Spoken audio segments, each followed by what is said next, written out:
here?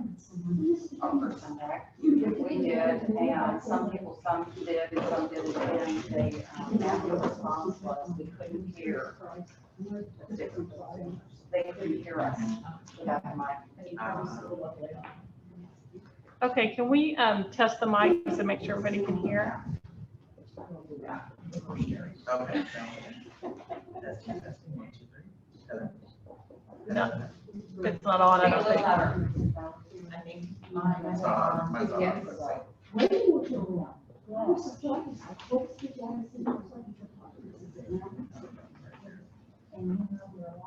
Could you hear it, Deb? I couldn't hear Josh. Hello. Can you hear me now? Okay, on Zoom, if you can everybody hear us okay on Zoom? Testing. 1, 2, 3. Yes. Okay, good. Okay, good. Perfect. Okay, great. All right, let's see, who do we have here on Zoom today? Peggy Quinn, hi, how are you? Good to see you. Betty Thompson, thank you for coming today. Robin Barrera out there. We've got Linda. Hi, Linda. Hi. I see names. Carolyn, Deborah Cheney, Adele, Sally. Hi, Sally. Yvette and Suzanne, but I don't see your beautiful faces. We'd love to see you today. All right. Let's see. We have our last few. Okay. Yeah, I understand. Okay, so I think what we're going to do here, we're going to go ahead and get started with our program today because I want to make sure and honor everybody's time. We have people here with us today that are at the event center. It's really beautiful. It's beautiful here. We've got it set up, just for those of you that aren't with us, set up in a way that social distancing is being practiced here. People that are at their tables are wearing their masks. For those of you that are wondering, is it going to be safe for me to be there? Our presenters aren't wearing their masks today because it makes it hard to hear. So we want to be able to speak up for you. We've got microphones today, so please be sure to respond to Debbie in the chat if you can't hear, because we want to make it beneficial for everybody. The other thing that I wanted to share with everybody that's coming, other than thank you so much for being here today. We really enjoy having you, and we're excited to be able to get back together. We have all through 2020, all of our seminars we have done on Zoom, like a lot of people have for obvious reasons. But now that we are getting we're getting better and we're able to get together, this particular event today is going to be our last one that we will have a Zoom that goes with the live event. It's been really great having everybody on Zoom, but also technically it creates a little bit of a challenge for us because we want to make sure that you're enjoying the seminar as well as everybody that's here. So we hope to see you back or see you come out to us next month to the Viridian Lakeview Center, because next month's topic is called Senior Living Options for Purchase. And those of you that have attended our seminars here at the Viridian in the past know that we have a section here called the Elements, and that is the 55 plus homes, and they have their own activity center out there called the Magnolia Center. And when we first started talking about this, they were in a build mode, so we couldn't really go and see. But next month, we're going to have our seminar, and then we're going to take a field trip over to the Magnolia Center so that you all can have an opportunity to experience that and see what it's all about. Okay? All right. So let's go ahead and get going. Let me just take care of a couple of things for our audience. Those of you that are on Zoom, you're all experts in you're all experts at this right now, so you probably know these things, but we want to make sure that we're muted until we have a chance to actually ask questions. We'll be sure to plan for that. And the very best thing for you to do today is to be in speaker mode versus to be in the gallery mode. It's nice to be in the gallery mode if you're on Zoom, because you can see all your friends there and who's with you today. But what we want to be is in the speaker mode, because we have some special guests here with us, and we want you to be able to see what they're sharing. Okay. Next thing I want to talk about today, okay, there we go. Sorry about that. Also, just briefly for those of you that are participating on Zoom today, if you have questions that come up during the seminar that you want to make sure to get addressed before we're finished today, be sure to type those responses in, if you can, in the chat.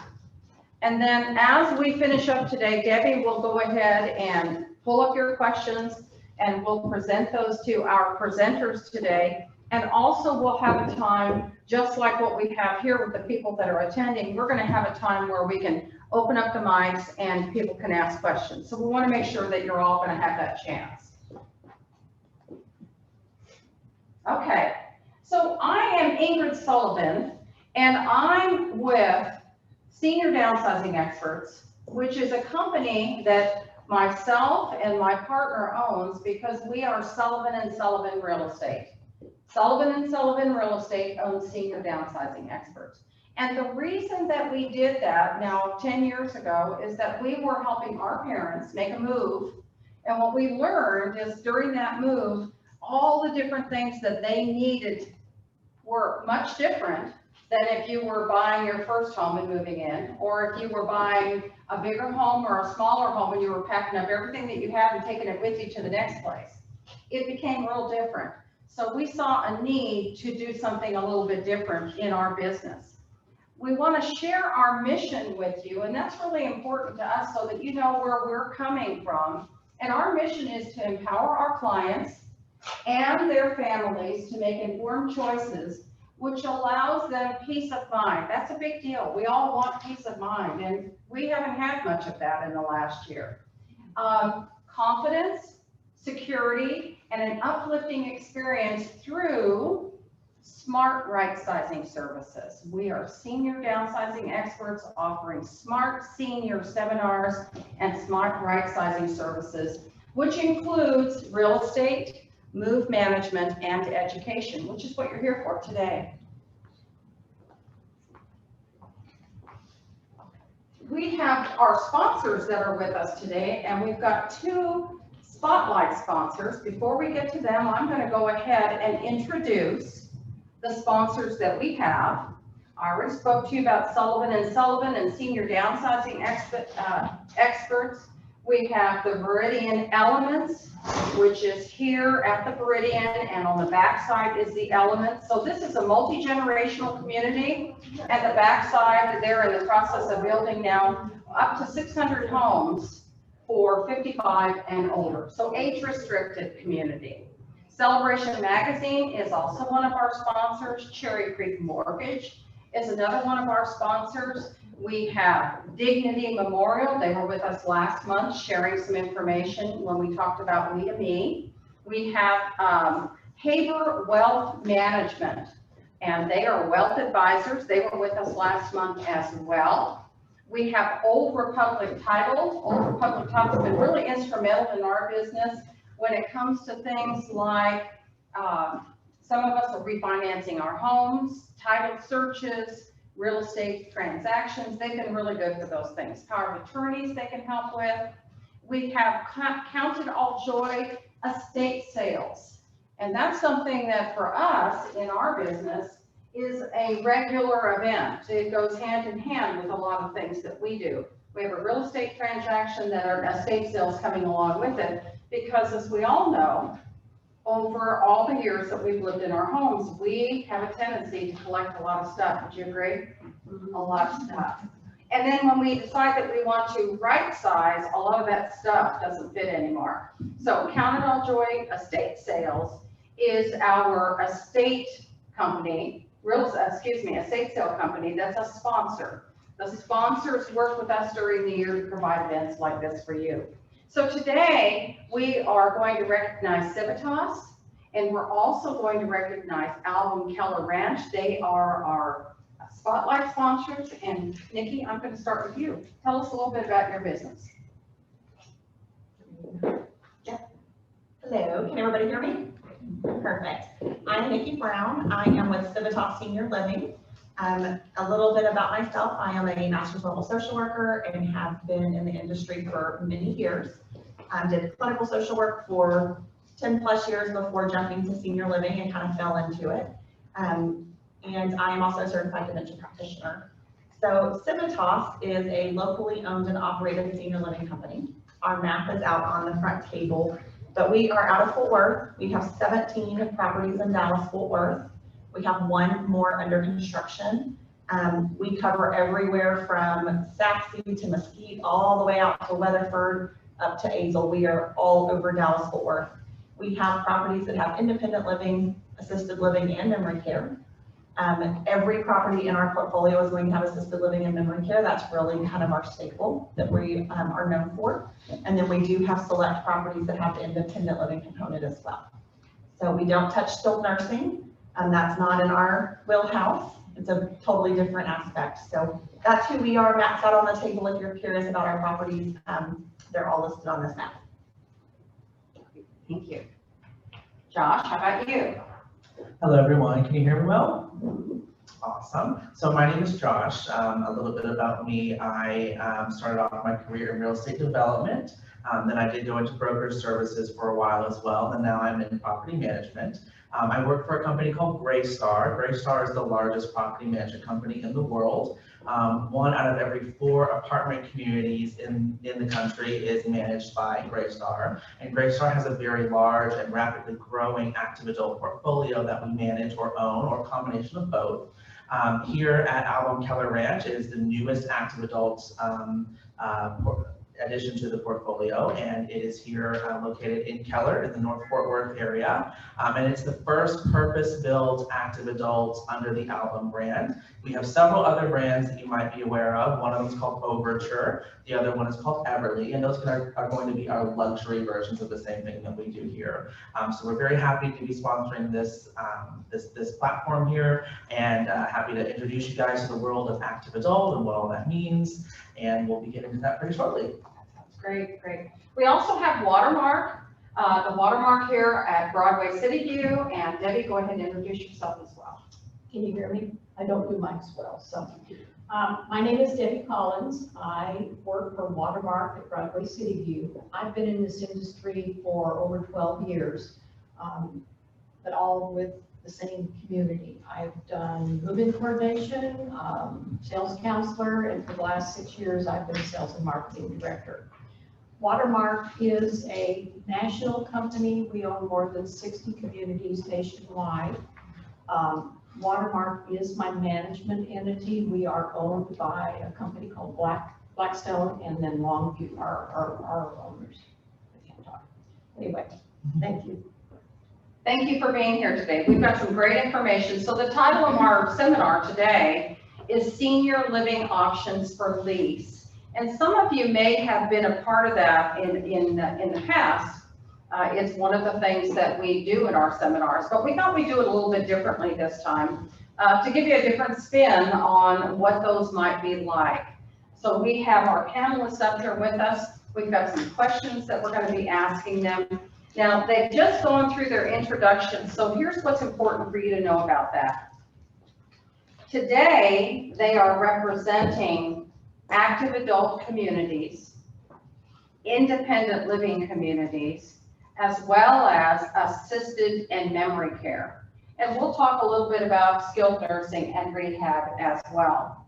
But today, what they're doing as they're representing up here at the table is they're going to be talking in general about those communities.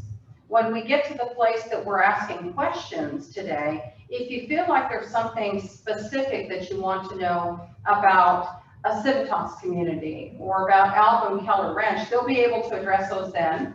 But for right now, they're just going to be answering the questions that I have for them in general so that we can get an overview of those different categories. Because what you know is that senior living has evolved over the years. You know, way back when, it used to be that it was a nursing home, but now we've got so many different things. And we've added luxury homes, we've added single-family homes. We all know the term Del Webb. So there's a lot more that's out there. And it's really important as you're looking for yourself or you're looking for a parent that you know what's a good fit for you. Where would you start? And what would be your path from there? So that's our plan today. So today we're going to take a little trip with Tom and Susie. Tom and Susie are retired, and they have been thinking about downsizing, but they really weren't sure where they wanted to move. Because like we just discussed, they don't know a lot about it. They haven't really had a lot of experience with it. They have some hesitation about making any changes in their home. So now they're just going to go out and they're going to take a day and they're going to do some discovery on their own. And the very first community that they discover is an active 55 adult community. So that's a new term for a lot of people. What does that mean, active 55? I can't go there unless I'm 55. It's an age-restricted community. And what I'm going to do is ask Josh Wilkerson is Josh's name. Josh is going to help us with what exactly does an active 55 community have to offer. Keep this in mind. Those of you that are with us today, you have our brochure, our handout. And in the handout, you have several different things that are going to apply to our presentation today. Those of you that are with us on Zoom, Debbie has some materials that are going to be mailed out to you once our seminar is over. But you do have this to follow along so that you don't have to worry so much about, oh my gosh, I can't remember all that. So where we're going to go with this. Ingrid, Now we've had a comment that they're having trouble hearing because of the echo. So if people could speak up and use the mics. Okay, is that better?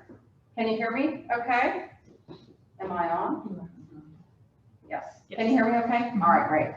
Okay, so what we're going to do here is Tom and Susie are going to pull into the Active 55 community. The slide. Pardon me? Slide. Too many things. Too many things to hang on.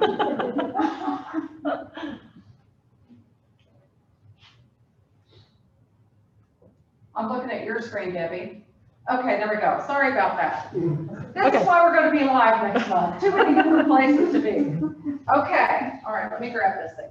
So Tom and Susie are going to pull into this active adult community and see what they can discover there. And Josh, what will they find? So what they're going to find is a very active and vibrant community. When you look at the world of senior living, the first thing you're going to come across is probably active adult. It's kind of the first entrance into that. And so most of the time, if we're talking about leasing options, you're looking at a community that is an apartment community. And there can be many different styles within that. The one that I'm most familiar with is a single building. But you can have multiple buildings or a large community spread out or one that's a little bit smaller. And these are going to be full-size apartment homes. These are going to be ones that have full-size kitchens. There's no minimizing on the features of the apartment home itself. And you're going to have a full calendar of events and activities and different things that you're going to do throughout the day, the week, and the month. You'll have all of the holidays covered as well. And you're going to have a community that you join and ideally want to be a part of, engaging with your neighbors, that kind of thing. And we'll have all kinds of activities from seminars and educational things to food-based events. We'll have off-site activities as well. And we're just going to engage the community and get everybody enjoying their best life. If you happen to be somebody that wants to lock and leave, that's one thing that we talk about a lot, where you want to have a home base, so to speak, but be traveling throughout wherever. That's something that works very well with active adults. Okay, that's great. So let me ask you a few questions. That was a lot of information that you just gave us. So a couple of things that I want to know. You said that all of the apartments have full kitchens. What does that mean, full kitchen? Yes, so you're going to have, most of the time, you're going to have all of your major appliances included. That would include like a microwave, a washer and a dryer, and all the kitchen appliances as well. A lot of people ask if they're full size or if they're kitchenette or that kind of thing. We don't have food service typically in active adult communities, but that is something that most of the time places that you go will have a directory of services where you can add things that you might need a la carte as you need them, because active adult typically is the most affordable option when you're looking at the world of senior living. So it may not be all inclusive and include everything, but that also keeps the price much more affordable than otherwise would be. And we can add those things on as you need them as you go. Okay, that's good. That's really good to know. Active adult, so to me, what that says is an active adult community, not facility, an active adult community is going to be something that's going to be age restricted, and it's going to be like an apartment that you had maybe years ago, but for age 55 and older. Yes. They're going to pay all their utilities like they're doing now in their homes, but they're not paying homeowners insurance, Right. not having to worry about that, more like renter's insurance. Okay. And you mentioned meals. So I know that some of the communities here in Arlington that I have relationships with, this is pre-COVID, of course, they would have events, potlucks, they would have caterers come in, cooking kitchens, that kind of thing. But it's really more of a socialized event versus it being something that you could anticipate would happen several times during the week. Right. And again, I want to preface that was pre-COVID, because my experience of a lot of active adult communities is it's really, there's a lot of fun going on there. Keeping in mind, as time goes on and we age, we have a tendency not to get together with our neighbors as much as we used to, because they've moved. We may not see people at church anymore. We're either going to Sunday school class or maybe not so much anymore. So we become lonely for those relationships. When you move into a retirement community, which is what you're going to learn from everyone here today, is that social connection is really essential. It makes a huge difference. One other question that I have for you, Josh. You mentioned that you have all the kitchen appliances. So I'm going to liken this to a client that I might have that is wanting to make their first move. Sure. They're not sure yet that they need everything because they're still cooking at home. They just bought that beautiful stainless steel, double door, 2-drawer refrigerator. They love it. They want to bring it with them, can they? Sure.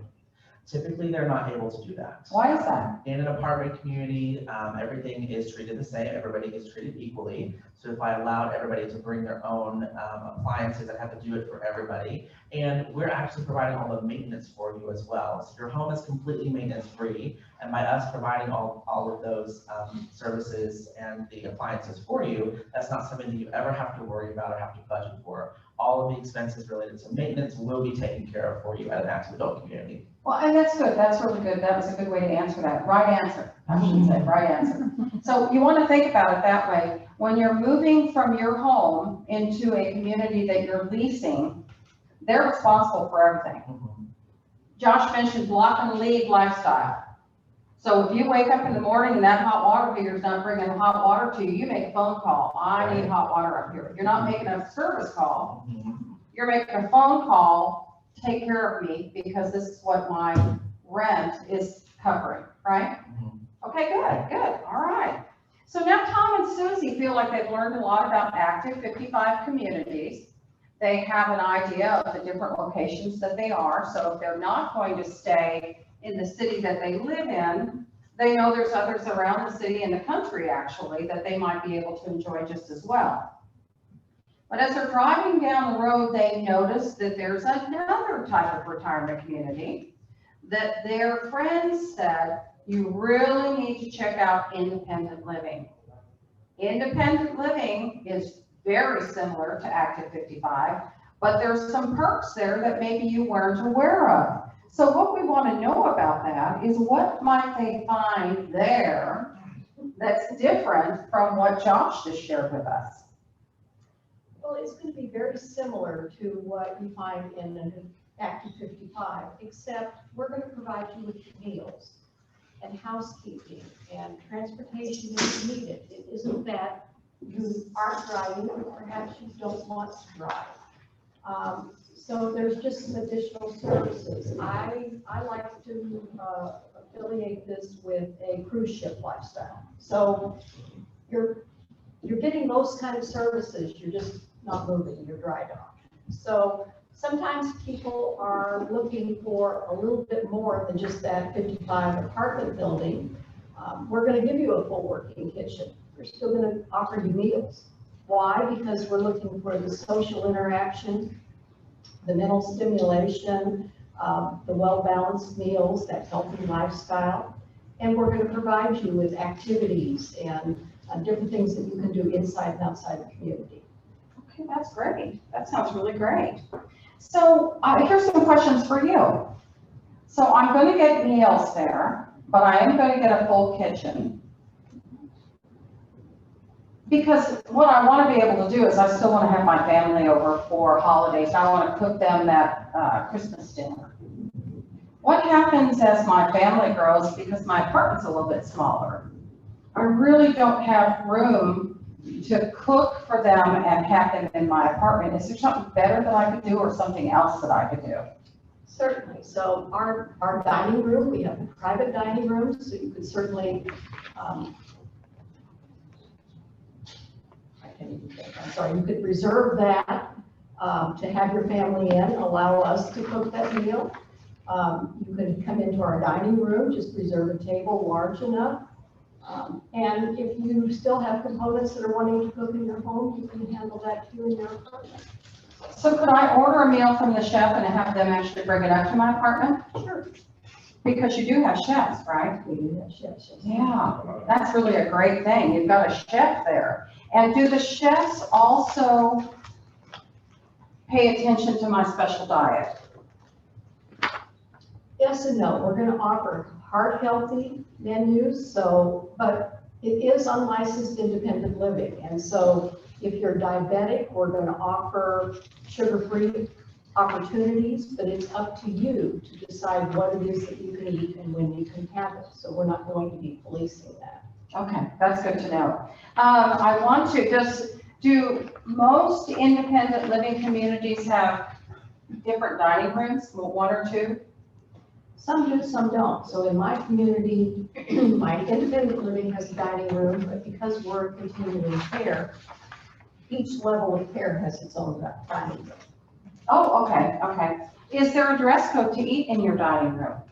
There is, so we're a little bit more lax at the lunch hour, so you can wear jeans and the way most of you are dressed. At the dinner hour, we are just asking for a pair of slacks and a nice shirt. So, no bunny slippers, no bathing suits. Think about how you look when you go out. Okay, that sounds good. We'll make sure and be conscious of that. Let me see what else I have for you here. So we talked about, Josh had mentioned earlier, but I want to delve more into that. A lot of people have trouble making decisions about making a move or right sizing because they've got their fur babies at home. And it's really hard when you've had them for so many years. They're so dependent on you. I mean, John and I have two. They get a special deal at night. They've got to have special cookies when we're gone during the day. We have to run home this evening right after this to make sure and let them out and give them a little love before we go out to dinner together. I mean, you got those things going on. Sure. So when it comes to pets, how does that work for an independent community? Well, we are pet friendly. So we're fortunate in my community. We have both apartments and little garden homes. Sometimes if you have a larger fur baby, the villa makes more of a sense because you have a yard for them. There is a weight limit in the apartments of 30 pounds, just because most people are taking them out and walking the dogs. Or we have cats there too. So we are pet friendly, absolutely. So you can have dogs, cats, birds, fish. You can have fish. You can have fish. All right. All right. Now, but I can't bring my pet boa with me. Oh God, I hope not. I hope not too. Okay. All right. So I want to ask you the same question because I know this is different in some retirement communities, independent. I love that refrigerator. I really don't want to sell it with my house. Can I bring it to you? You can, as long as that refrigerator will spit in the space of the kitchen. You can tell I do this often, right? So you're responsible for the maintenance and upkeep. If you bring your own fridge or your own washer and dryer because you love them, then if they need repairs, you're going to take care of it. If at some point you decide to release those, we'll put in a refrigerator or washer and dryer, and then we take over the responsibility. Okay, all right. So one last thing before I move on to Nikki. You know, in my business, as a real estate agent, we're always looking for upgrades. When we're looking at somebody's house that's getting ready to make a change, we want to know, what have you done? You know, aside from the roof and the foundation and that kind of thing, upgrades. Do you have stainless steel? Do you have granite countertops? So how often does a retirement community update or upgrade their apartments? I think as often as needed, we follow the industry standards. So today we offer the granite and the quartz and the stainless steel. So we try to keep current. And I think one of the uniquenesses that I see is that while I'm a rental community, we allow people to come in and personalize their homes. And so if you wanted that patio enclosed, it's your expenditure, but you could certainly do that. So this community is definitely not a cookie cutter community. It has lots of different floor plans just because they've been modified over the years. We have a client right now that's getting ready to make a move here in a couple of weeks, and she is just recently widowed. She has a really beautiful chandelier that her husband bought her. It's not a big one like these, but it's really beautiful. And it's one of the things that she says, Ingrid, I have to take that with me.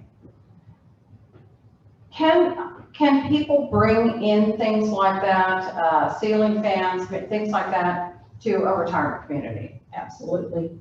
You know, they have to have the ability to personalize your home. You don't want to feel like you're living in a hotel room. You want the things that are important and precious to you around you. And that's one of the nice things about retirement living. Okay, all right. So now we've learned about active 55 adult apartments.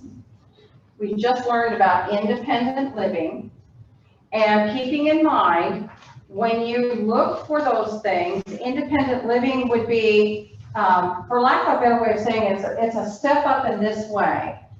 Meals are included, 2 meals a day. In most communities, 2 meals a day, breakfast, lunch, or dinner.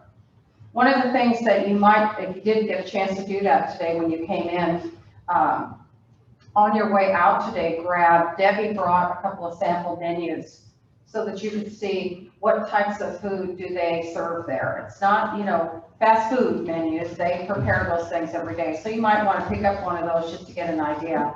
And both, I believe all of our panelists today have brought things that show activities.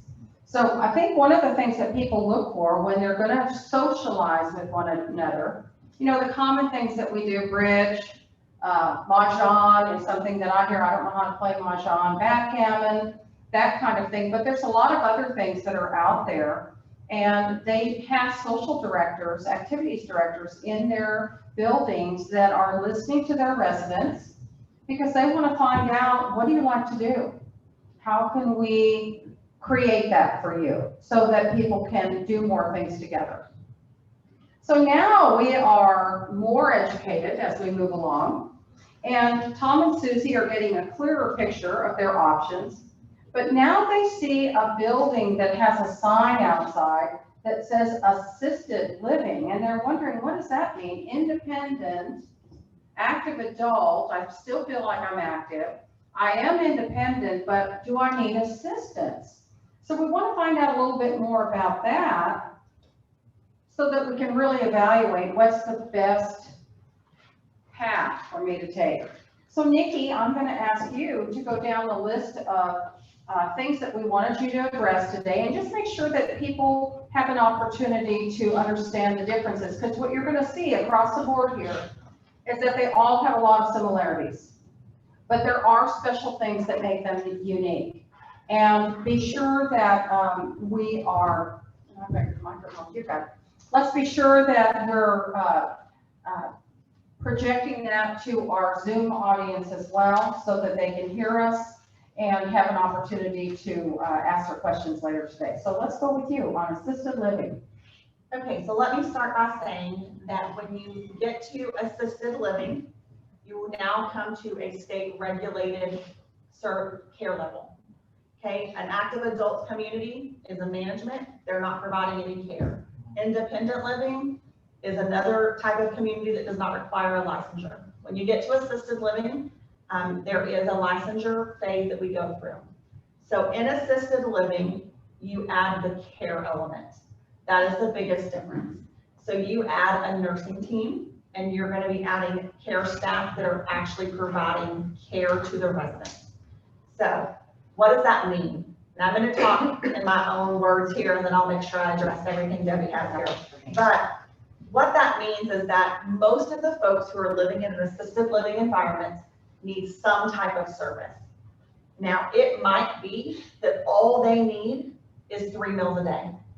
It might be that all they need is med management, right? A nurse that's going to oversee those meds, going to order those from the pharmacy, someone who's going to be the liaison between them and their physician, making sure they have the basics. But this person otherwise is independent. They live in their apartment, they come out for meals, we manage their medications. That might be all we're doing for a person. But in assisted living, we can go all the way up to a person who is incontinent, a bowel and bladder, a person who needs a 2-person transfer at every assist. So this person is bed bound and has to push their button, their call pendant button, in order for our staff to come in and assist them to the toilet, help them with their showers, help with what we call, you'll hear the terminology ADLs, that stands for activities of daily living. Very common language that's used in our environment. And so that is everything from getting dressed in the morning to brushing your teeth, basic grooming to bathing to more in-depth things like incontinence, somebody who's in a brief all the time. So assisted living can be from someone who just needs those 3 meals a day all the way up to someone who needs a lot of care. There's a big misconception in the world that assisted living can't handle those folks who have those higher care needs, and that's not accurate at all. In assisted living, we can really take care of very sick people. So what's included in a base rent price? And I'm going to kind of talk about that, and I'll talk industry-wide. So you'll have base rent, a person's going to pay this much per month, and then you'll hear different communities talk about levels of care. You'll also hear the terminology all-inclusive. So if you are looking at an assisted living, that's very important information to know. So in a base rent price, in most assisted living environments, you're going to have 3 meals a day. Most of your assisted livings are going to be serving restaurant-style dining. Go down to the dining room. It is a communal dining room, and you order from the menu. It is served like that.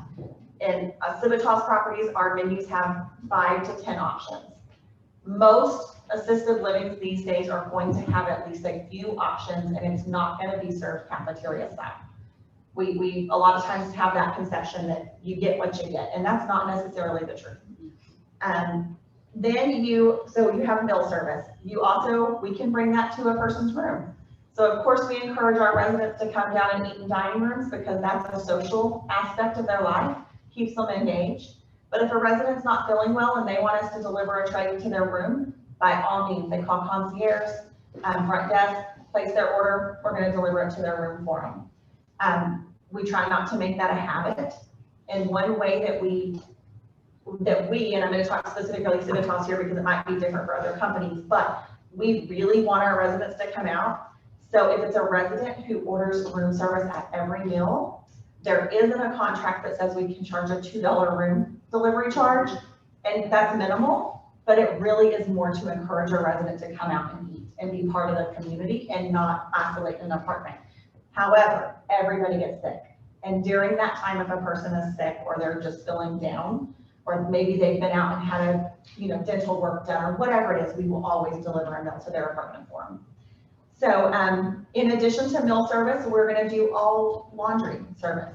including personal laundry, linen service. We're gonna do all of that for our residents.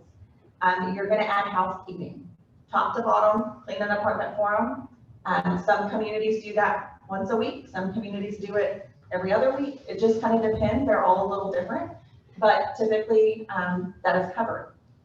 We're gonna have wellness checks. You'll hear the word wellness a lot in the assisted living environment versus nursing. Means the same thing, interchangeable. It's just wellness is the term that's most commonly used in assisted living.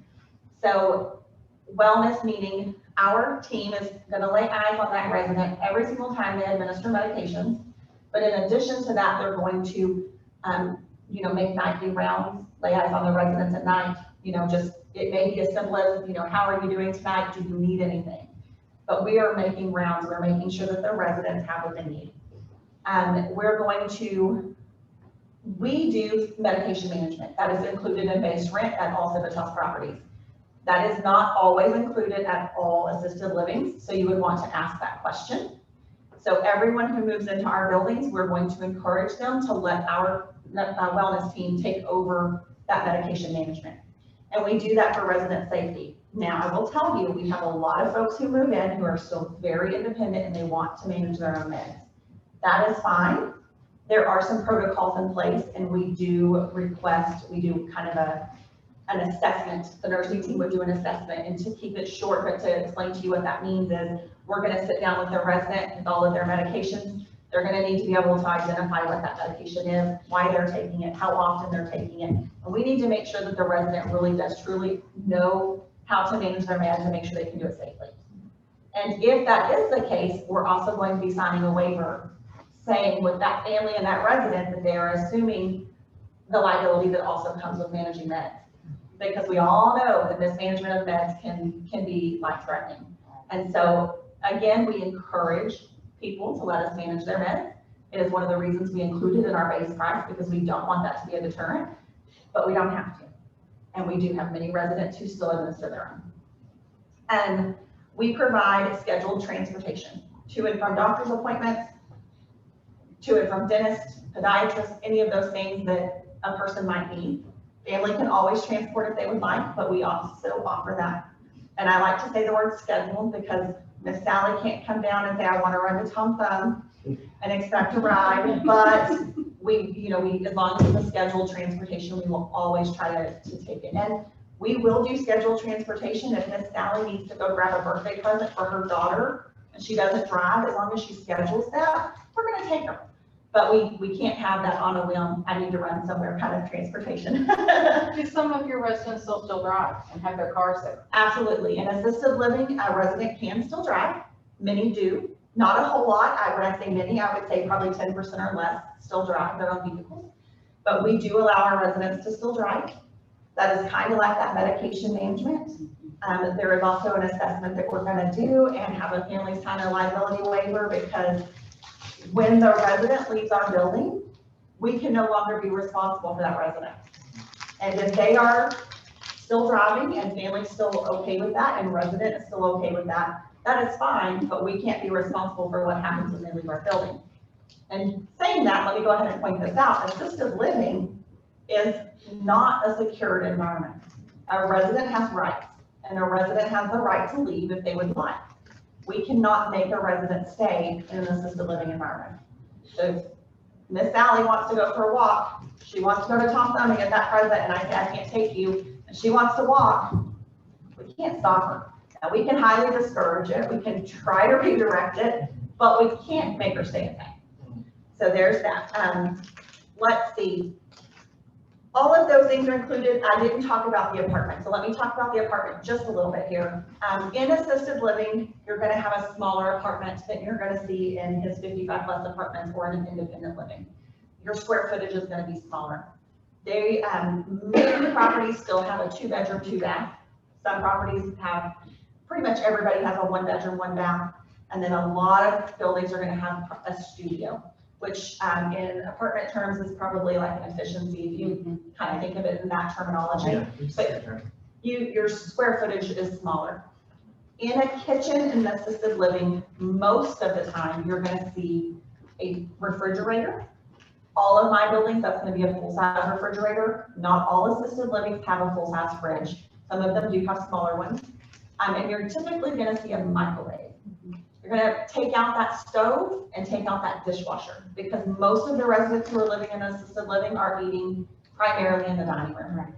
Now, most of the residents do like having that fridge and microwave. They might keep cereals and oatmeal and their favorite drinks, those things. And I'll address this too while I'm here. People ask me all the time, my mom likes to have a glass of wine with dinner. Can she keep wine in her fridge? Absolutely. This is their home. If we have a resident who is abusing alcohol, that's another story. We address it individually. We don't see it often. But if a resident likes to have a glass of wine with their dinner, we don't serve it, but they're welcome to have it in their apartment, have a glass of their dinner. So that gives our residents a little bit more freedom to have what they want. A lot of times they keep, their favorite snacks and drinks and stuff in their apartments.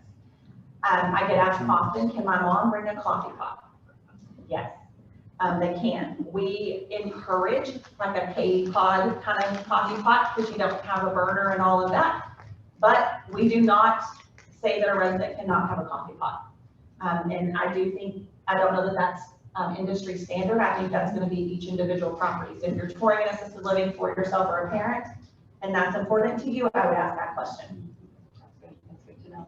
One of the things that we haven't really touched on today, and since you have the mic, Nikki, I wanted you to touch on, a lot of people, when they're looking at senior living in any one of these categories, initially they have sticker shock because they're not prepared for what some of those expenses are going to be. And in this particular case, for Josh and his community, or all active 55 communities, adult communities, it's called, we use the term private pay. You take care of all your utilities. Right. Same thing for Debbie when it comes to independent living. Private pay is going to be important. But when they come to assisted living, the pay options change. They do a little bit. So let me kind of talk about that just a minute. For the most part, assisted livings are also considered private pay. Now, there are some benefits out there that help with assisted living. First one is the Veterans Aid and Attendance Program. Not many people know about this, but it is a special program for veterans that covers in-home care, which I'll mention that because a lot of people don't know it. But say you're in your home and you need sitter service in your home, the Veterans Aid and Attendance Program also covers that. But there's also a benefit for assisted living. So there are some very important requirements that the veteran has to meet. I'm not going to go into that because I'm not the expert on that. We partner with a law firm, an elder law firm in town who, if we have a family who we think might benefit from that, we partner with them to answer those questions and make sure that we are not leading people in the wrong direction. But that is a benefit. I will tell you that I know that is just under $3,000 a month if a person qualifies for it. It's a pretty good, significant benefit. But the way that works is the person, the recipient, receives the money directly from the VA. So they are still considered private pay for us because the bill is paid by the resident or their family, and the family gets the money directly from the VA. So it is still considered a private pay option. We do help with the paperwork. There is some paperwork that is required stating that there is a medical need to be in assisted living. What that typically is that we need to assist with at least one ADL. An ADL is meal service. If a person needs assistance with meal service, they're going to qualify. It's not too difficult. And then the other option that's out there is long-term care insurance policies. Y'all probably heard that word. Many of you might have bought it as, younger adults. Your parents may have it, you may have it. But long-term care insurance is the same thing. It covers assisted living, it covers a memory care setting, and it also covers long-term care or skilled nursing. Independent living and active adult is not going to be a qualifier typically for your long-term care policy. Those policies are written a million different ways. Some of them have like initial waiting periods where you have to wait 100 days. Some of them, they're all written different. If you have a long-term care policy and you're not sure about the coverage, in our communities, and I think in probably most communities, there is someone who can help you read that policy and help gather the paperwork that's needed to initiate that service. Those are the only options for payer sources for assisted living and memory care. So Medicare is not covering it, Medicaid is not covering it. There is a caveat to that, and I'll go ahead and mention it because I don't want to ever feel like I've missed something. There is a program in the state of Texas, and it's called the Texas Star Plus Medicaid Waiver. That is for people who would qualify for community Medicaid, so our very low income seniors. And there are some communities who accept that Star Plus Medicaid waiver. They're few and far between, but there are some really great communities out there who can accept that waiver. So I don't want to leave that out by saying that it's not covered. I wanted to add, there's another form out there as well. There's a company that's called Elder Financial. John and I are preferred realtors for them. And the place that they become instrumental is if you're thinking that you are needing to, let's use your home as an example, you're needing to sell your home first before you can even think about going to a retirement community. They have they have a program that they will work with the retirement community that you're moving into, and they will, it's similar to a bridge loan, and they will send the retirement community the monies that they need to cover your rent for as many months as you need until you're able to move into that community. Where there's a real estate transaction involved, at the time that you close your property, then Elder Life gets reimbursed and you get the difference. But there's been several people that we've helped that's been really instrumental for them.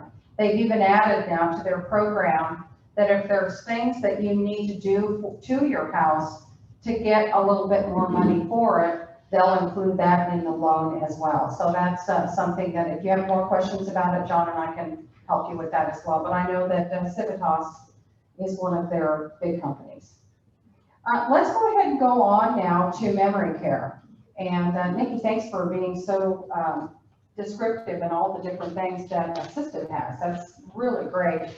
Now we want to move on to memory care, and a lot of times they're together in the same building. There's a few out there that are separate. I think separate. But talk to us about what's different for Tom and Susie when it comes to memory. So memory care is a secured environment. So I mentioned earlier that in assisted living, if our Miss Sally wanted to leave, Miss Sally can leave. When we start talking about a memory care, and you're hearing that terminology, it's going to be secured, meaning that the residents cannot leave by themselves. Can they leave with family members? Yes. So it's not like they're in there forever, but it's secured. So in a memory care setting, you're going to have more staff oversight. Staffing ratios are going to be lower. The folks who are in a memory care are typically going to have some form of cognitive deficit. They're going to have, a lot of those residents are going to have memory care, but not all of them.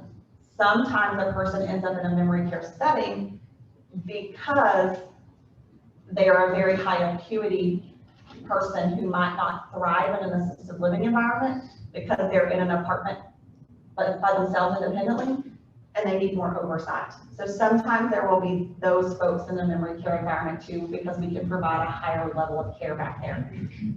In a memory care setting, we can do everything to end of life. Most all memory care settings you're going to find throughout the state can provide end of life services. Something important to note in assisted living and in a memory care setting, we often rely on third-party vendors. What I mean by that is hospice companies come into our buildings and they provide that hospice service as an additional layer of service.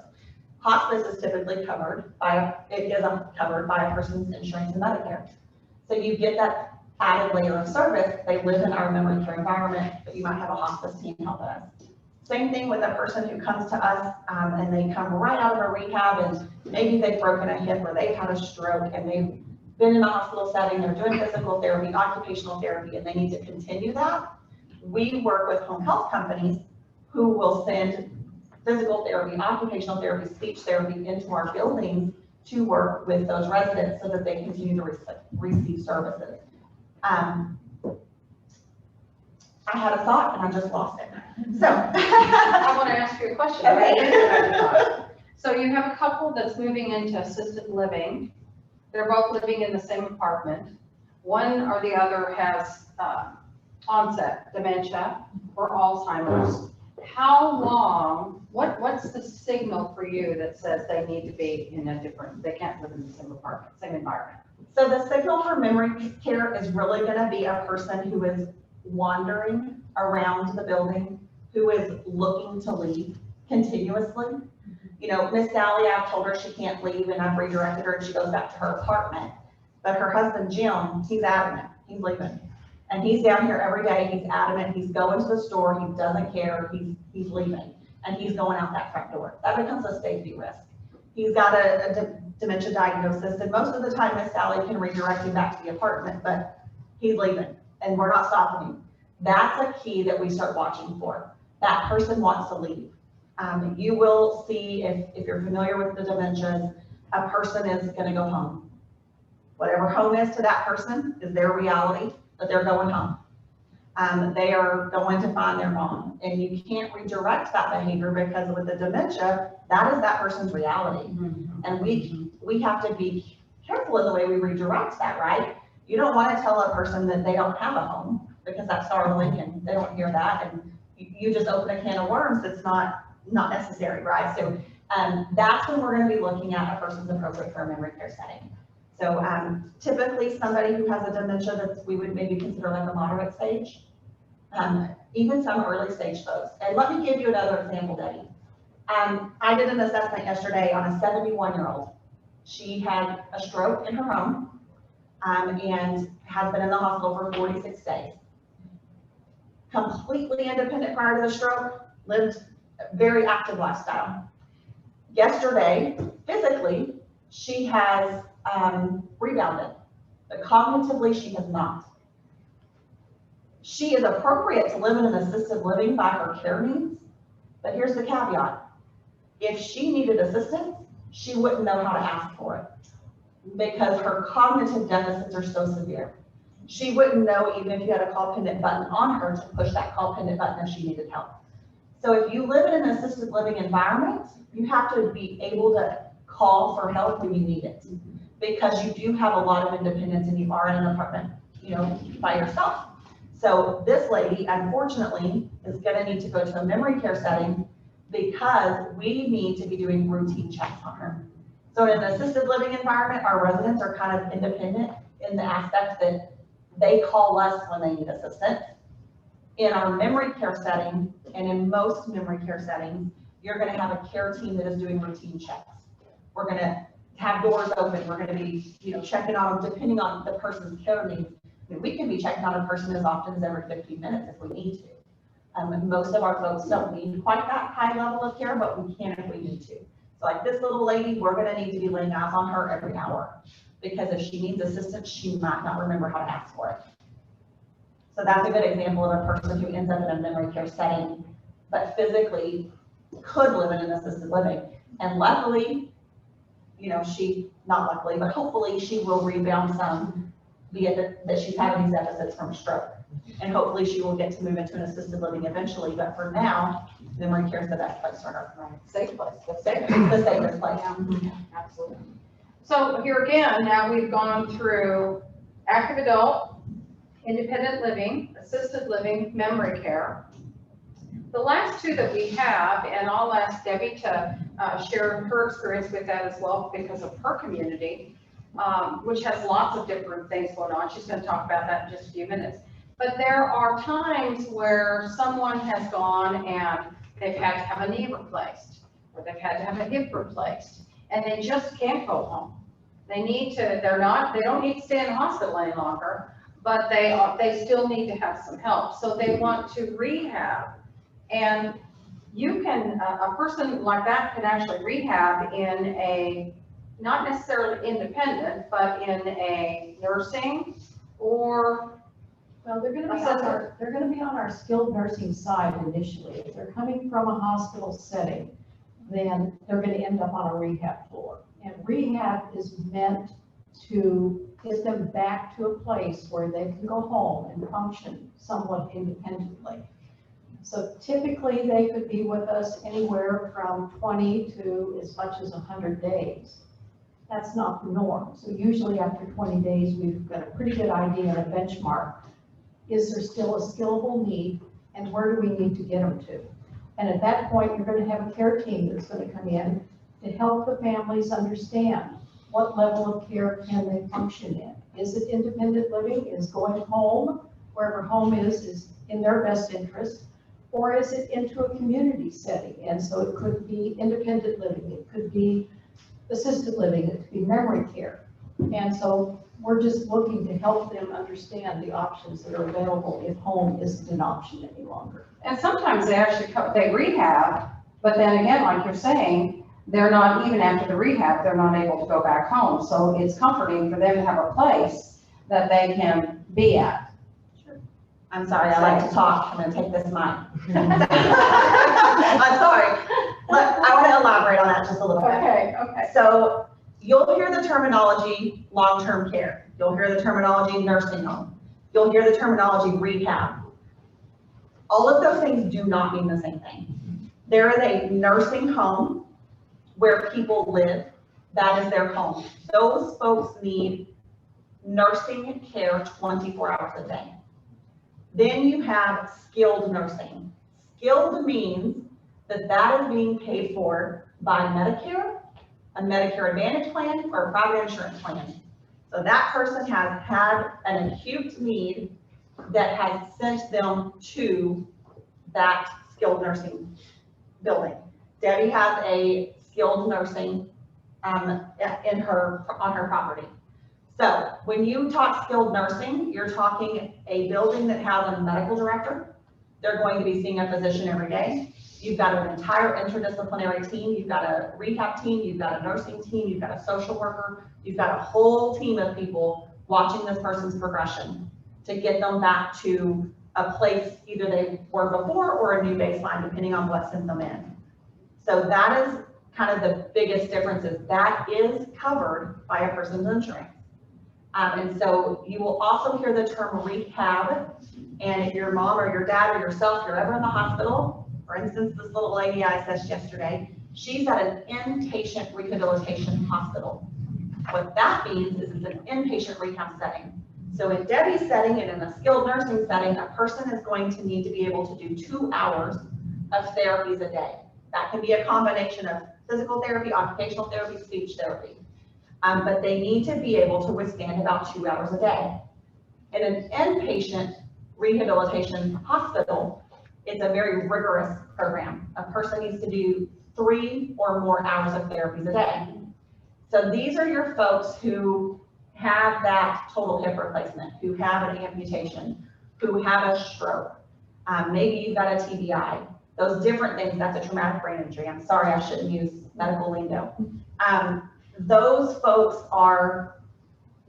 they probably lived independently before having whatever that acute issue was. And the idea is in an inpatient rehabilitation that they're going to rehab and get back to that environment. A person who goes to a skilled nursing facility, maybe the outcome is that they're not going to progress as quickly. And so they can't handle that inpatient rehabilitation hospital. So you'll hear your big names in town, your Texas rehabilitation hospitals, your Baylor inpatient rehabs. There's a bunch of them, I don't want to name a bunch off, but those are hospitals that it's still covered by your insurance. That's the biggest difference. 3 hours versus 2 hours. So somebody who can rehab at a much quicker rate. She said 20 to 100 days, an inpatient hospital is going to be 7 to 21. So you're talking a much quicker recovery time. Well, is that also because their insurance is going to run out after a certain amount of time as well? Is it? She needs to stop asking me questions. Yes and no. So if a person has traditional Medicare, Medicare is a little bit easier to work with as far as the number of days they're willing to give a person for a rehab stay, a rehab bed, whether that's skilled nursing or an inpatient hospital. If a person has a Medicare Advantage plan, so there's a million of those out there, the insurance dictates the number of days a person can have rehab. So yes and no, but at the end of the day, it all comes down to how is the patient progressing? If they are tolerating the therapies and they are getting better and you're showing improvements and the clinicians are documenting improvements, typically that stay is going to continue to be covered. But we often see a senior comes out and they kind of plateau, not really showing improvements, right? It's just kind of the steady curve. That's when insurance is going to say, done, no more days. But at the end of the day, it all comes down to insurance approval. Medicare has an allotted 100 days. 21 days are covered at 100%. And then from day 22 to day whatever, it's a different percentage, but Medicare is cut and dry. You can look at your plan, you know exactly what it is, that's what's going to be covered. It's not the same with the commercial insurance plan. Okay, great, thank Maybe you. don't ask me any more Thank you. questions. That was really good. Okay, so let's move along. Yes. So we have our little senior living options bar, color bar up here. So again, what we've talked about so far is we've talked about active 55 apartments.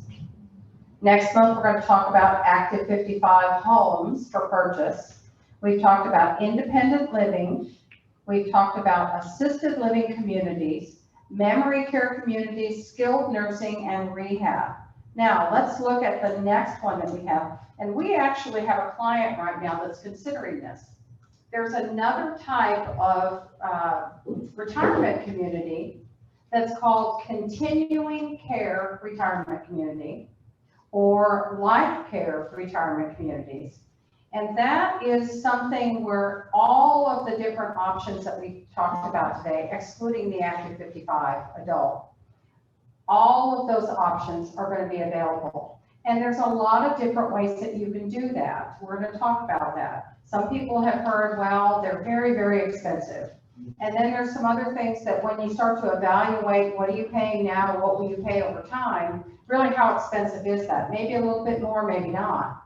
So Debbie, because you have a community, and again, Debbie's going to keep this somewhat general, but her community is one that has these options, and she can talk to us about that. And I've got a list of questions for you there that I'd like you to go through under the continuing care. I gotta get my glasses now. Okay, so Ingrid, you're saying, what's the difference between a continuing care community and a life care community? So my building is a rental. So each one of these type communities are gonna have a buy-in of some kind. One is just lower than the other. So mine, in general, is a $3,200 non-refundable community fee. That gives you access to everything from independent living through skilled nursing. Speak up. Okay, here we go. So you have access to everything from independent living through skilled nursing. You have the ability to transition to the levels of care as you need them. We have a service that's called Watermark at Home that will bridge or sustain you independently. So that wards off that need immediately to move to an assisted living community. Then you've got your assisted livings and you've got everything that's over in our skilled nursing side.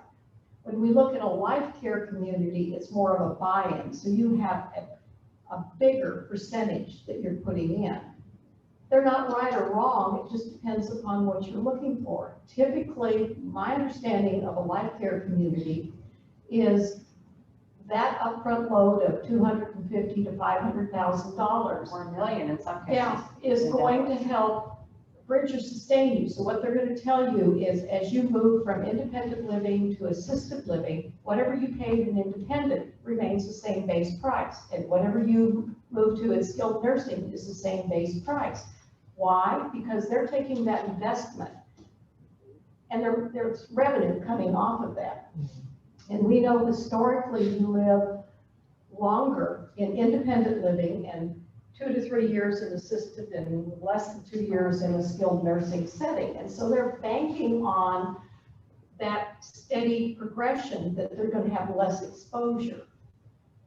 With a rental community, it's just a little cleaner deal. Mine's a one-time, it's non-refundable. Typically a life care community, and there's lots of contracts out there, but the one that we see more often is more of a 90-10. So 10% of whatever that revenue is that you put in, they're holding back as their community fee. So you don't get that back. But it's also a little different as far as the return on the investment. So you have to read each contract very carefully. Many of them say it's not when someone moves out that the estate gets the money or the person gets the money. It's when they release that apartment. And so that's when the revenue comes back. And so it just depends on what you want to do. My understanding. I can tell you in my community, independent living can start around $2,500. It can go up to $5,000. Assisted living can be in the $4,500 range. And my skilled nursing can be $250 a day, private pay. So if you came into a life care community and you were spending $4,000 and all at once you went to independent assisted living at $4,000, and then you went to skilled nursing at $4,000 a day, it's a pretty good deal. That's right, it is. It really is. Now, when you're moving into continuing care or life care, traditionally, don't they want you to come in independent? I think some are changing now that you could start assisted. Well, there's a bigger advantage for coming in and putting your buy-in down because you have seniority and you have first right of refusal, basically, on whatever they have at the higher levels of care. They're going to take outside people, but they're going to protect their residents first, just as we will in our community, even though I'm not a buy-in. My residents that are moving from independent to assisted are going to have the first rights to an apartment before an outside prospect. Okay. And I believe if you're coming into to a life care community and you haven't had that buy-in, that you pay a higher rate. You're going to pay whatever the prevailing rates are at the time. Okay, all right, that's great. So as we move forward, just kind of keeping up with our time here, we have a lot of information for y'all. But one of the things that has come up that we have found during our conversations with individuals after coming to a seminar or inviting people to a seminar, or just those that we're working with right now, several people that I've spoken to just recently have said, I know I need to do something. Last year was hard on us. We were planning on making a change and COVID came. So we had to stay. We had things that we didn't want to deal with in our home that have since happened, especially since February. How many of you here have experienced something on your home with that storm that we just went through? Flooding, all of those things. So a lot of people are thinking about making some changes now. And their hesitancy, and I'll just be very frank about it, their hesitancy has been, I'm not sure I want to be in a building. I'm not sure I want to be somewhere where they're going to make a decision that whether I can come or go, or I can't see my family. And I know that's a tough conversation to have, but several people that I talked to on the phone this week said, I want them to address that. I want them to tell us, how are they keeping us safe? How will they keep us safe in the future? Go ahead. Are you sure you want me to have this? So, assisted living and memory care, we are being regulated by the state. Because we are licensed through the state does have some mandates that are in place. So, to keep it short, because I know we're limited on time, we were in the first wave of vaccinations because we are considered a conjugal living environment. So I will tell you that Civitas as a whole, I had 98.7% of my residents get vaccinated. And as a company, we have mandated the vaccine for our staff. Now, that is not a requirement of the state. Different companies have done different things with the vaccination policies. So neither here nor there, people have a choice.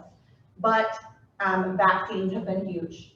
Civitas is a vaccine provider, and we continue to offer that vaccine to any new residents coming into our building, as well as their families who would be visiting our building.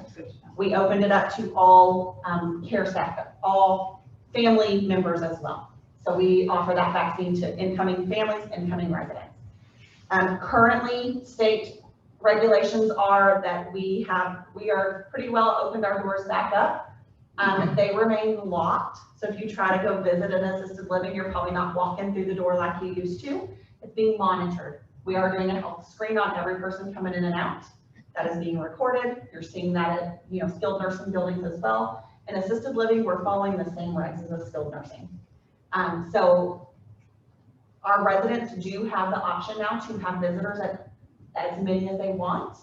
We are limiting it to 2 people at a time. That cuts down the total number of people in a building. Not that they can only have those 2 people, just 2 at a time. We are also asking that they visit their loved one primarily in their residence. That cuts down on the amount of people in an activity setting or whatnot. But I will tell you that as of last week, we have opened our dining rooms back up where families can dine with their loved ones. So that is something that we've always allowed. Family wants to sit and eat with their loved ones. We've always allowed that, and so we can do that again. If a resident has been vaccinated, they no longer have to wear a mask inside. For a long time, residents had to wear masks always. They don't anymore. Our staff, of course, is still wearing masks. But if their residents have been vaccinated, they have the choice now to wear a mask or not. As far as how will we address this moving forward, that's one of those questions. Well, we have to follow state regulations. And if we do see another spike and things change, then we have to follow regulations, and that's what we will do. But things are much more open. Our communities are back to life. Salons are open. Our dining rooms are open back up. Our gyms are open back up. Activities are full service again, other than outings. We still are not taking we used to go to, let's just say, Target once a week, and we would take the residents who wanted to go, they could do their shopping. We are not taking our residents out into a setting like that where there are a lot of people. If one resident wants to go out with their family member, that's fine, but we are not taking outings like that. Now, we are doing outings again, like we might pack a picnic lunch and go out to a lake and have a picnic, where our residents are not mingling with a lot of people. We may do that kind of stuff now, but as far as going out to, large super centers, that kind of thing, we're really not doing that yet. How about in independent living, Debbie? Well, it's pretty much as Nikki described. Now, of course, we are unlicensed independent living, so we're not governed necessarily by the state. But we're still taking all the precautions. So my buildings are locked except for your entrance and exit points. There's an AccuShield that you have to check in. We're a guarded gate community, so we are taking your temperature at the gate as you enter the building. And we're asking that you still continue to wear your masks. So family units they don't need to worry about social distancing, but if you're not a family member, if you're just a visitor, then we're just asking you to be respectful of the space and stay 6 feet away. My dining rooms are open. We're bringing guests in. Everything is pretty much back to normal. So we have pools. We're still cautious about the pool we're still limiting the number of people in the pool just because we feel like we need to be careful. We had our first vaccinations the first week of January, with the following one the last week of January. We're at 95.6% of my residents and staff being vaccinated. So that was something that Watermark organized. We brought CVS into the building, and so we just made it easy on everyone. That's great. That's really great. Josh, you being in a senior apartment environment, Yes. Anything that they haven't added that might be different for you? Sure. So when you look at any active adult community, it's an apartment community with an age restriction. And so when you go to sign a lease, for example, at an active adult community, typically you're going to be signing a TAA, or a Texas Apartment Association lease, which is a standard template that's promulgated by the Texas Apartment Association, which is the state level entity of the National Apartment Association. And that's where we have some certifications and things like that. But basically, the TAA lease is what we operate by, essentially. And so in the lease, there is a virus warning and waiver addendum that's included. And what you have to look at whenever you look at apartment regulations is what would a regular apartment community do? And so being that we are also unlicensed as well, we're not regulated by the state, there's only so much that we can do because we're not considered a medical facility, we're not a therapeutic facility, and it's not our job to do that either. So we kind of want to distance ourselves from dictating to people what we can and cannot do because we don't really have the authority to do that as an apartment community with an age restriction. That being said, we do have a lot of control over our staff and what we do. So while we cannot tell you that you have to wear a mask and enforce that, we can encourage it. We do have masks that are available. We have sanitation stations typically throughout our communities. All of our employees are tested bi-weekly for COVID and at our community. We've never had an issue with that. We're only not required to be tested bi-weekly once we're fully vaccinated. So we only have one person left on staff who is still getting the bi-weekly testing. After they're fully vaccinated, then we won't have that requirement anymore. As far as events and activities go, there was a period of time where, like with all apartment communities throughout the state, that we were very much limited. So all of the community areas would have been closed, and events and activities still going on, but they're going to be through Zoom, they're going to be through some kind of distance learning environment type of situation. That's no longer the case. So we are still not doing things like potlucks or things where it's not being provided by the staff or the management company or from an outside vendor. But beyond that, we're fully open with all of our activities and things, and we leave it up to our residents to use their best judgment. If they don't want to come out, or if they want to mask or not mask, it's up to them, and we make that very clear. Okay, that's great, thank you. So that gives us a good idea, at least from our panelists here, of what they're doing, which is probably a very close match to what others are doing. So as we're getting closer here, and we want to wrap up our time so that we can have some Q&A from our audience. A couple of things that I want to ask. When someone tours your community, what's the protocol for that? Can they just show up? I know for Josh, you've just opened, so it might be more possible for somebody to show up and take a tour, whereas for Debbie and Nikki, maybe not so much because they're up and going and they've got things that need to happen first.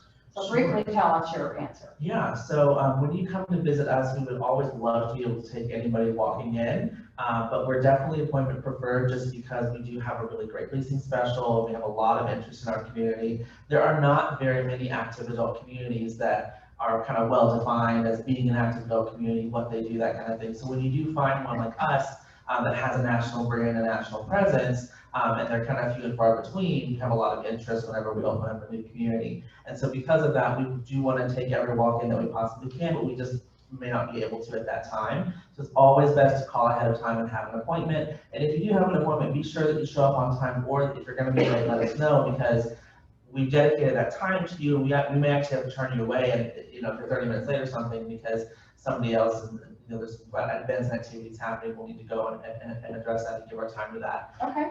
But when you come, you'll come tour the whole community, you'll have the clubhouse, you'll see the residences, you'll see any apartment you want to see, we'll talk about pricing and availability, and answer all your questions as far as, leasing and being a new member of our community. Okay, that's great. Debbie, I have one for you. A lot of times people are looking for incentives.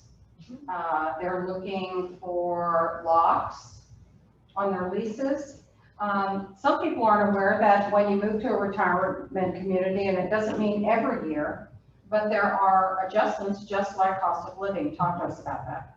Okay, so I'm going to tell you, prepare for a 5% increase on a yearly basis. COVID has pushed everything up. Everything's more expensive. It may be 4, it may be 3. We don't know what it's going to be, but prepare for 5. I think it's a good benchmark. Typically, I know there are buildings out there doing permanent life locks rents. Watermark isn't one of them. So today on my website, it says up to 2 months free.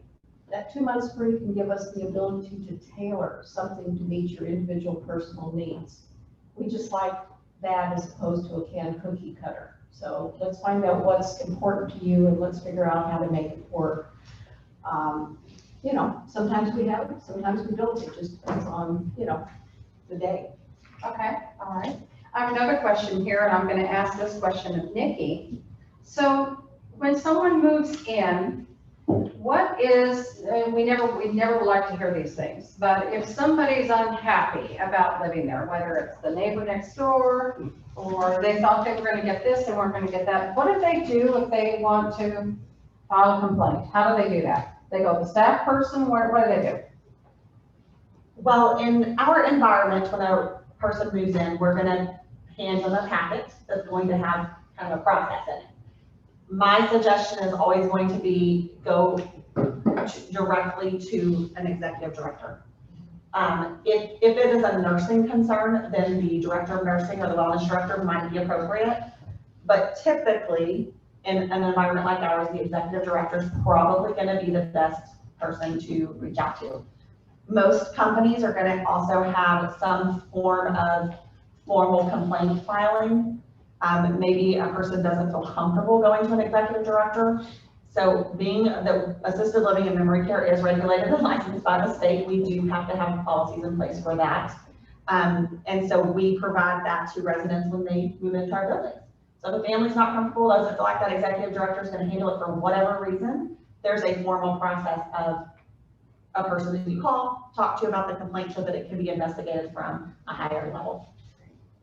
Thank you, that was great. All right, let's talk about this. So in kind of in summing things up here, a couple of things here. Reasons to consider making a move. A retirement community, as we've heard from our guests today, they are already equipped for aging in place. It's a lock and leave environment. So Josh mentioned that, I indicated that. A lot of people like that term, lock and leave. I don't have to worry about doing anything. I want to go on vacation. I want to see my sister. I want to go to Vegas. I just lock the door and leave, and they're going to take care of everything. People like that. Social interaction, boy, I'll tell you, we can't say enough about that. And I think we've all learned that in the last year, how much we appreciate social interaction. And it adds life. It adds years to your life. Would you agree? It adds years to your life. Maintenance free, we talked about that already. And then lots and lots of activities. And again, be sure to stop by the tables out here to your left, because there are calendars out there, there's menus out there, there's information about the different communities that they want you to take with them so that you can have those for future reference. Also, evaluating a community is going to be really important to you as well. You want to make sure that you meet with the marketing representative. You want to see if you like that person and if they have the answers to the questions that you have. In your handout, those of you that are with us today, we have included, let me get it here. We've included a couple of different things for you. We have shared our 10 questions, top 10 questions you might ask a retirement community. We have one that's a little bit more detailed. I think 71 questions, right, Debbie? Mm-hmm. For those of you that really want to have something. Now keep this in mind as you chuckle about this. When you see them, their job, not to mention being very detailed, their job is to wow you with what they have to offer. Would you agree? They want you to come to their community. They want to show you all the good stuff. What's important for you to do as well, though, is to have some questions that you want answered, but write them down. Because by the time you're ready to leave, you don't want to be going out the front door saying, oh my gosh, I forgot to ask them if Duke, my 150-pound dog, can go with me. Okay, so the questions are important. The other thing that we've included in our handout, and we have this in our book as well, is the evaluating expenses. Write down what you're paying right now where you're living. And what would it cost you to live in community A that you're evaluating, community B that you're evaluating? Compare those expenses, and I think you're going to be surprised. They're not going to be what you thought they were going to be. I think you're going to find that they're going to be pretty close. schedule a tour, and as they've all said, making appointments better versus being a walk-in. If they know you're coming, they're planning for you, they're gonna take time with you. Look at the floor plans. That's important. We have a couple of different individuals right now that are getting ready to make a move, and they're going to use our packers and our mover to get them there. They're very familiar with the majority of the floor plans for a lot of the different retirement communities in the area. So they can walk through and based on that floor plan say, that's gonna fit, that's probably not gonna fit, and help you make those decisions. Because remember, we're doing what? Right sizing. And even though we've got so many precious things at home, when we get into that smaller apartment, we don't want to feel like this because we brought too much. So you want to look at the floor plans. If they're having, which they indicated that some of those things are starting to pick back up, if they're having a social event, go to it. See what it's like there. What happens when people are doing things like that? The other thing it gives you an advantage to do is to talk to the residents. And the residents will always tell you how wonderful it is where they're living or whatever else that they need you to learn. So keep that in mind that you want to evaluate a community and take the time to do it. You all are healthy enough to do that. This may not be the right time for you, but you've learned so much today. And now you kind of have an idea of, well, where do I start? And what do I need to do and what's up for me? What's up for me? What's up for my spouse? If your spouse is not here with you, I've got more than one person I have to consider, right, John? So we want to check those things out. Next slide that we have here is what's happening for us next. We're getting ready to go to Q&A, and I want to make sure and reiterate this because some of you have joined us after we started our event today. We have spent the last year doing our seminars on Zoom, and we are so thankful that you all have participated. At first, we thought, oh, nobody's going to show up. But we've had as many as 100 people on Zoom at one time with some of the seminars that we've done. The most popular one is Cut Clutter. We've decided that we really want to get back together. A lot of people have asked us, when can we meet again? So today our room is set up for social distancing. Actually, this room could accommodate, I don't even I know. thought it was 50 Yeah. is the number that they're allowed to have in here right now, up to 50. So we're really going to watch that for our numbers because we want to be safe. We want you to be safe. But starting next month, we're going to be back here at the Meridian, same time always, 2 to 4. Which is a good time, after lunch, before traffic, well, almost before traffic. So you can see July 8th is going to be smart about owning, no, I'm on the wrong month, aren't I? June 10th, be smart about senior living options for purchase. And we're going to go to the Magnolia Center, and we're going to have a look to see what they have to offer over there. I know you're all curious, and that's why we're going to go and look. So that's what's up for next month. And now what I'd like to do is I want to take the time and ask for questions from our audience. We're going to do a drawing today as well. Debbie, do you have anybody that's on our Zoom? I don't have any questions that I didn't already answer. So. You don't have any questions that you didn't already answer? No. Can you open it up so they can talk? Yeah, they can. People can unmute and ask a question if they have something. Okay. So how about our audience here while we're waiting for the Zoomers? Anybody here have a specific question or something that you're curious about that you can ask our experts? Joanna? Yeah, in the active community, is there an upper age limit? No, there's not. Okay. Not enough. Is Only there the some kind of oversight of the residents, like if somebody is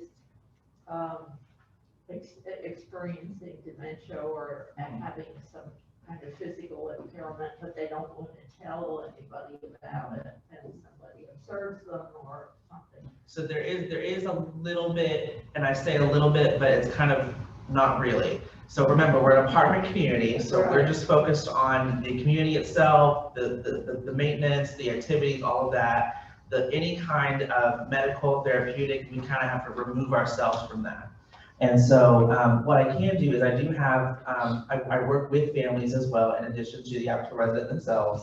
And as long as a resident comes to me and gives to me in writing that I can talk to their family freely about anything related to them and their lease, then I'm able to do that. I do have a very strict privacy policy that prevents me from doing that unless I have that in writing. So it's very important. And whenever I do a move-in new resident orientation, we go over that. And in talking about that, I say, you know, if I see something that I think is not right, if I'm concerned about you, if normally you're here every day, but then suddenly you're not for a week, what can I do? I cannot call 911 for you. What I can do is I can call your emergency contact or your family members or whoever it is that you've given me authority to contact, and I can say, hey, I haven't seen your mom in a while, just want to make sure she's doing okay.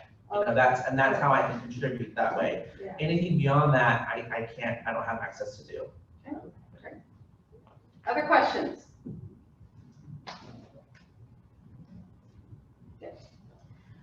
Karen, this may seem a little strange, but, you know, if my husband and I were making a really independent living right now, but I saw my daughter and her husband in a day, the mother-in-law had a stroke and they needed a nursing home. So do you ever encourage people to visit and make decisions about a placing that they don't really need right now? But, you know, in other words, be able to make the decision ahead of time instead of the day you need it. And you think you're not gonna need it. Absolutely, I'll just take the mic, because y'all know I like to do that. Plan ahead. If you have senior parents or you're planning for yourself, and you know what area you want to be in, start planning now. Know kind of what your options are for the different levels of care. We will always tour you, even if you're not looking to move now. So, you know, yes, take a look. Also, it's important to know skilled nursing facilities, because inevitably, most seniors are going to end up in the hospital and need to go to a skilled nursing facility at some point.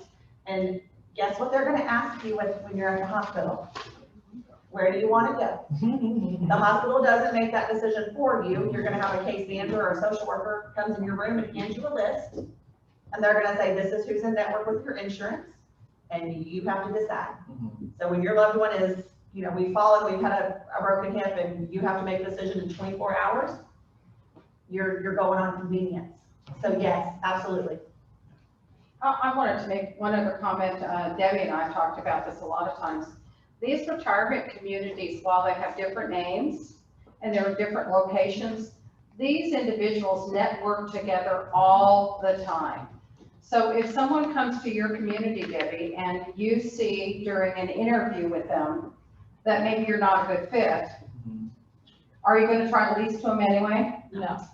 So that's the beauty of this network, is we all have represent different products, but we all want to do the right thing by each and every one of you. And so if my community is clearly not what you're interested in, I have cards and I'm going to make referrals. I'm going to say, you need to go here. You need to talk to these people. At the end of the day, each and every one of us wants you to leave our building knowing that you haven't just said, I can't help you, get out of here. We want you to have a place to go. Each and every one of us are going to openly give you information. And I just want to tag on to what Nikki was saying. I think when it comes to retirement living, don't wait too long, because things happen, like your 71-year-old lady that had a stroke and was perfectly healthy living independently. You're going to bypass so many good things that you could have opportunities and hopefully lifestyles for, right? Can I add to that? Thank you. So in active adult, we worked, I know many examples where we work with families in advance of up to 2 years at a time, just because it does take a while for you to make decisions sometimes, and you're kind of testing the waters and seeing what's out there. So it's never a bad idea to start early and to look at all your options, even if it's just the first thought of downsizing, that kind of thing. Because, you know, like Debbie just said, We do network with each other, and I refer out probably at least 5 or 6 times a month to another community. And over the course of discovering people and what their certain circumstances are, I worked with another real estate agent, and initially thought that this person would be a great fit for my community, but once they had a listing appointment and they were talking about selling, it was very clear there's a strong memory care component to this, and so we referred her to the appropriate, level of care in the appropriate community within our area. And so, again, we're always gonna try to take care of you, even if it's not the best fit with us. And I tell everybody who comes in, if you're just interested in active adult or senior living or kind of, what sounds good, what sounds not good, you can ask me, hey, I heard over here in this community what they said, what do you think? And I always say, let me be a resource to you, and I'm sure that everybody else here would say the exact same thing. We try, for senior downsizing experts, we try really hard to connect with as many communities as we can. Because even for us, people will call and say, we know that you guys do seminars, we know that you're involved with seniors. Where do you think we should go? Well, who do you think we should call? And a lot of times we have places where we already have clients living that have already shared with us. This was a great move for us. So that might be one of the things on the list. Also, I would encourage you on our website, DallasFortWorthSeniorLiving.com, DallasFortWorthSeniorLiving.com, and it's on your brochures for those of you that are live, and I know that Debbie has sent it to you as well. We have a list there of communities. You can search for different types of communities that are out there, and we've got a list so that you can look and pick and choose a few of those to see if they're a good fit for you. But it's so important, like Debbie said, you never want to do this in a crisis. You always want to have choices, and even if today's not the day, you want to make a little note about it to your family and say, in the event this happens to me, this is what I'd like to have. Keep this in mind. Your family is going to bend over backwards to try to do the right thing for you. That's what they want. And if you didn't tell them what it is, and it is the wrong thing, they are going to feel so bad that they didn't do what you wanted, and you're going to feel so bad that you didn't take the time to communicate. So do it while you can. Another question? Vince. Maybe a question. When you price or talk to a couple, is there a difference between a single person and a couple? Good question. Very good question. That's a great question. May I repeat that for you? When you're visiting a community, is there a different price for a single or for the extra person, right? A couple. So the answer is going to change as we kind of go down the panel here. In active adult, remember, it's an apartment community with an age restriction. And so for us, the market is what sets the price here. We don't do pricing based off of occupancy. We do have occupancy standards, so we have a maximum number of people that can be in any given size of apartment. But we don't charge additional occupancy fees or anything additional based off of number of people. That has nothing to do with your application here with an active adult community. So for us in independent living, you're going to pay the base rate of the apartment or the villa, and there's always a $675 second person fee when you have a dual occupancy. When we move to assisted living, my second person fee becomes $1,000.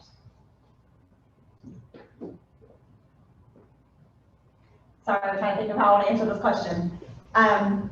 Every apartment has a base rate, and then if we're going to have more than one person in that apartment, we do charge a second person fee. So you're not going to pay a double price. That second person fee is a base rate. And then if that person needs care, you're also going to pay for the care that that person needs. So that's where it gets a little bit tricky. In a memory care setting, because memory cares are typically an all-inclusive setting. And typically for a person to be in a memory care setting, they need the 24/7 supervision. It is going to be a per person, not per apartment fee. Okay, great. Did that help? That helps, but that brings up another thing. Okay, so another question. See, you're getting it going, Nikki. Do you allocate the type of person to different places in your community? Like in a group or, So I do not. Oh, okay. So the question was, do we allocate different types of people to different types of apartments or units within the community? I don't.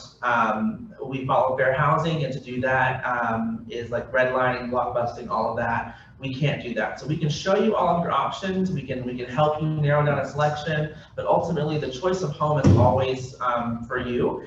We don't push you in any one direction. We let you make that decision with all the information that you have in front of you.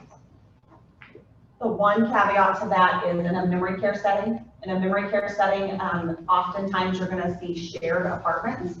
And if you have, we're always going to group females with females and males with males unless they are a couple. That's the only exception in my environment, in assisted living in a memory care environment. I have a question that we didn't really touch on today, but I know that it's something that comes up.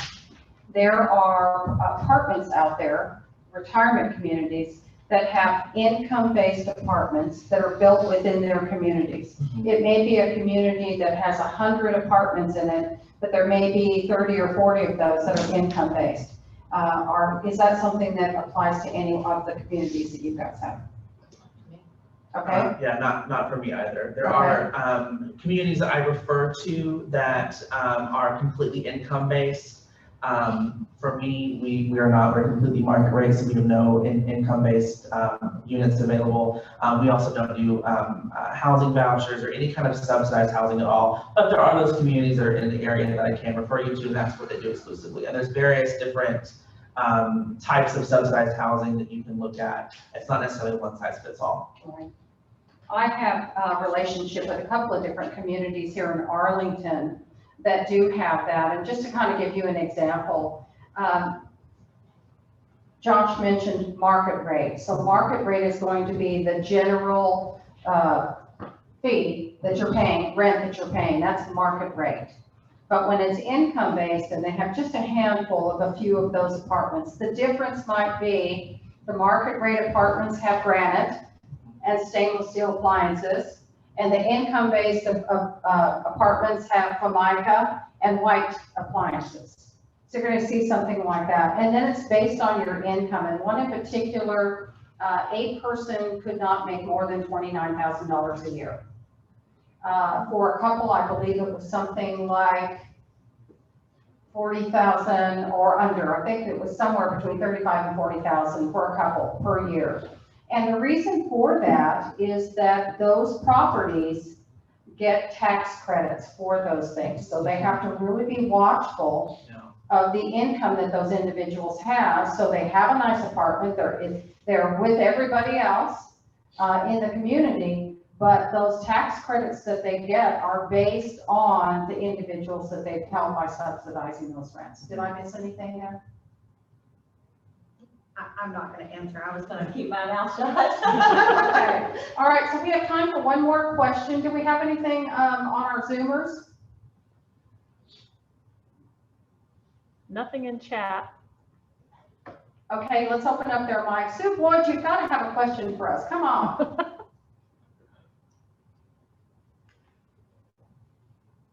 Sue, you're muted. Can you unmute?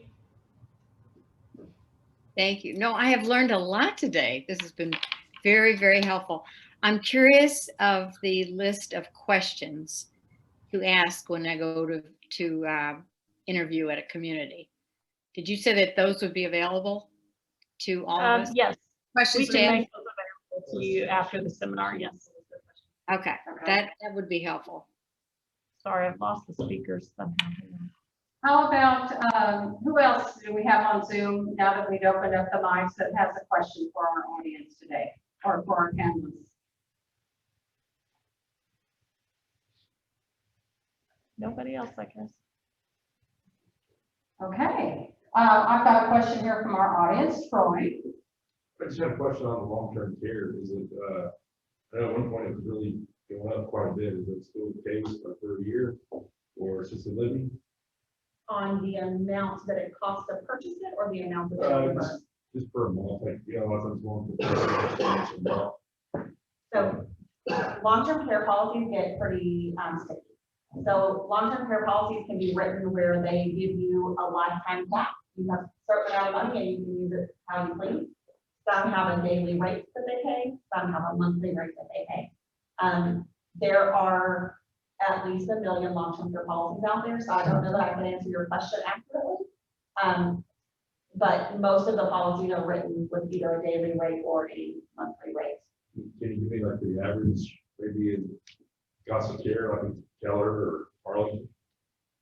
Average cost of care, meaning how much it would cost to live in a building. And it's just a. Okay, sure.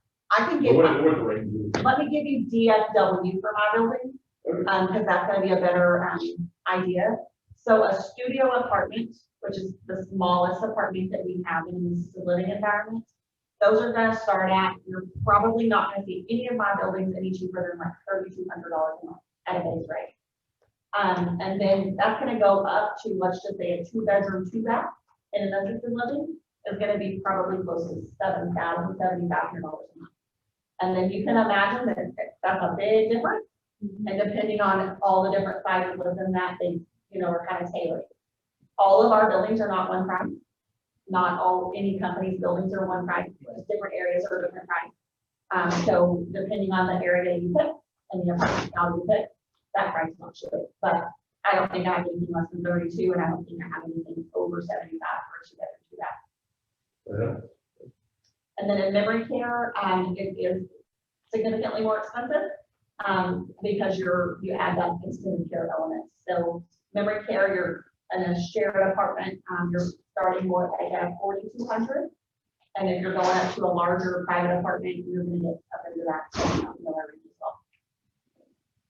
Thank you. Okay, well, thank you all for spending time with us today.